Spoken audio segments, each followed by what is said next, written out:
My name is Rick Smith, and in this project I will be using the Corgis data set hospitals to decide where in the U.S. it's most economically efficient to receive treatment for long-term injuries or illness. There are often potential ethical dilemmas with regard to medical history.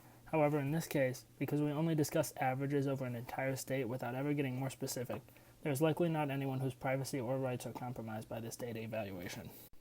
We look first at states that are most expensive to be treated for a heart attack. The numbers displayed in these more expensive states are shocking, with California nearing $5 million before insurance to be paid in response to a heart attack. This could be a serious wake-up call to older people or at-risk people living in these areas. It's worth noting that the top 3 states are all warmer climate states and likely have a higher population of retirees who may be more at risk for heart attacks. We now look at the cheapest places to live to receive treatment for a heart attack. We initially see U.S. territories on the list: American Samoa, Guam, Northern Marinas, and the Virgin Islands. However, for the purpose of this project, we are analyzing the best states to live in, so we will be ignoring those. However, I felt it worth including them to show their comparison to the states.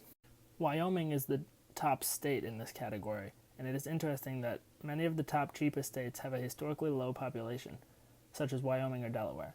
This is of course in contrast to the most expensive states, which include California, Texas, and Florida, some of the higher population states by far. We move on now to treatment costs for pneumonia.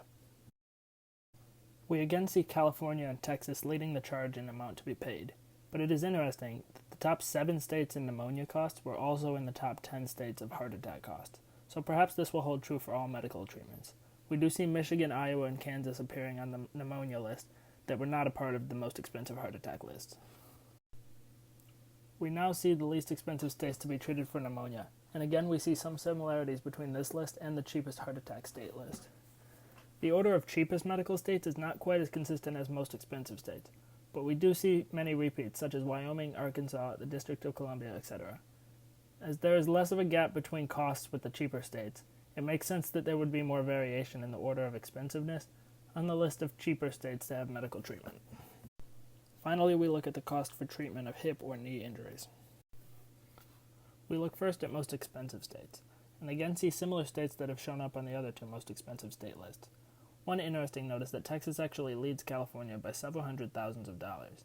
Texas has been cheaper in the other 2 comparisons, so it's interesting and curious as to why Texas may lead in these hip and knee injuries substantially over California.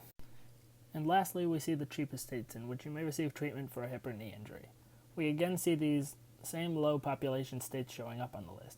Keep in mind these figures give an average of one person paying for such treatments, so the small population is not an explanation for the lower cost.